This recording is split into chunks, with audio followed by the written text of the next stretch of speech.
Buenas noches, mi nombre es Jonathan Jaramillo. Quiero hablarles acerca de la reforma y cómo esta reforma y estos cambios que se atrevieron a hacer algunos hombres, pues han reformado y han transformado y trastornado la historia actual de la iglesia e incluso de la sociedad. Me parece increíble que al leer el material y ver los videos, pues es sorprendente cómo hombres se tomaron la molestia, o no sé si llamarlo molestia, pero se atrevieron más bien a denunciar las cosas con las que no estaban de acuerdo. Es impresionante ver cómo hombres se dedicaron a vivir la palabra como realmente debía ser vivida, recordando y retomando la iglesia del primer siglo. Es importante recordar lo que hombres hicieron al poner una huella y decir no estoy de acuerdo con esto, las cosas deberían ser diferentes, y se hicieron notar. Entre ellos pues es importante ver la labor que hicieron hombres como Pedro Baldo, Jan Hus, John Wycliffe, que se dedicaron también a poner cartas sobre el asunto y decir no estamos de acuerdo con lo que la iglesia como institución está haciendo. Porque finalmente es importante que ellos querían reformar la iglesia, no querían separarse de ella, porque finalmente estaban recordando sus raíces, estaban diciendo nosotros partimos de aquí, nosotros estamos involucrados con la iglesia y creemos que la iglesia debe ser universal, una iglesia católica, pero finalmente estaban en desacuerdo con las prácticas y cómo estaban llevando a extremos irresponsables lo que la iglesia estaba haciendo.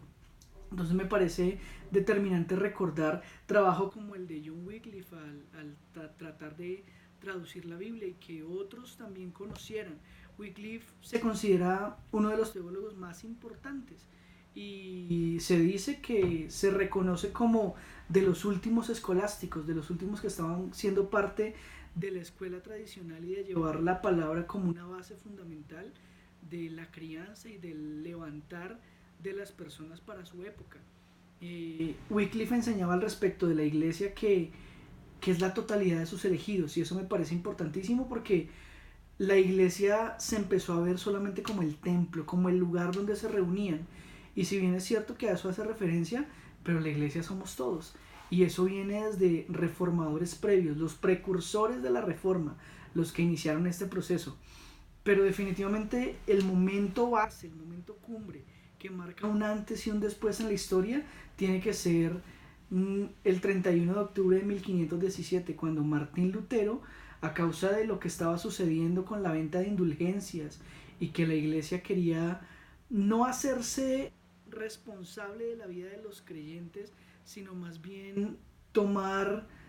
tomar de su dinero, tomar y jugar con la fe de alguna manera de las personas que estaban ahí para lucrarse, para hacer cosas que no corresponden. Y de hecho, si nos comparamos actualmente con la iglesia,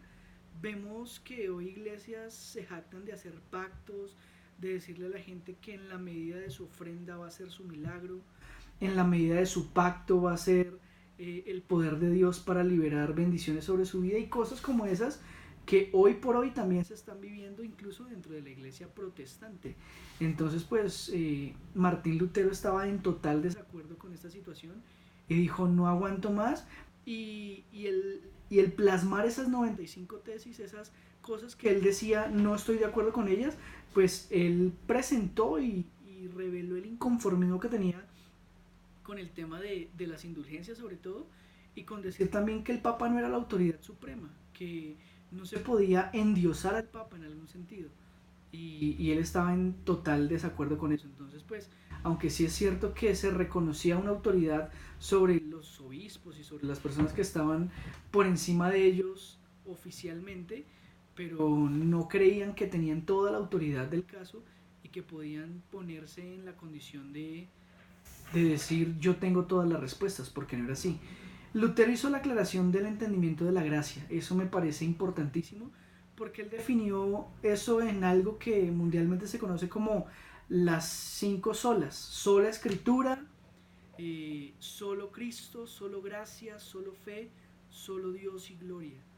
Y pues ese es lo que Martín Lutero buscó recalcar dentro de la iglesia, que solo se trata de Dios, que solo se trata de su gloria, que solo se trata de su fe, que solo se trata de Cristo como el autor y consumador de todo, que solo se trata de la gracia, que lo que tenemos no es un regalo que pueda comprarse, que nadie por más dinero, por más cosas que haga, finalmente no va a poder adquirir lo que quiere recibir, sino que eso proviene de Dios y Dios es el que se encarga. Es importante también ver que todas esas doctrinas generaron incluso que otros reformadores posteriores a Martín Lutero empezaran a tomar las pautas y la corriente de cómo la iglesia debía marchar. A partir de Lutero se separa del catolicismo. La iglesia dice, ya no estamos de acuerdo con muchas prácticas que la iglesia católica hace, y empezaron a surgir otro tipo de iglesias, la iglesia luterana, otro reformador como Zwinglio, porque él concordaba con la justificación que Lutero hacía acerca de la justificación por la fe. Juan Calvino, que quizá dentro de la doctrina cristiana protestante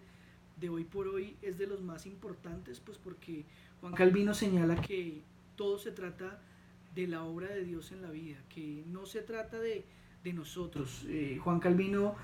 funcionaba bajo la premisa de que el hombre está depravado totalmente y que hay una elección incondicional por parte de Dios y que Dios es quien elige en su soberanía lo que tiene destinado para cada persona y que eso ya está ahí. Entonces esas frasecitas como depravación total y elección incondicional, las frases de Martín Lutero a través del solo gracia, solo Cristo, solo gloria, frases como esas son las que determinaron una teología reformada, un protestantismo como el que hoy se vive. La Iglesia Católica trató de alguna manera de contrarrestar lo que estaba sucediendo, porque muchos católicos, muchas personas que estaban arraigadas al catolicismo romano como tal,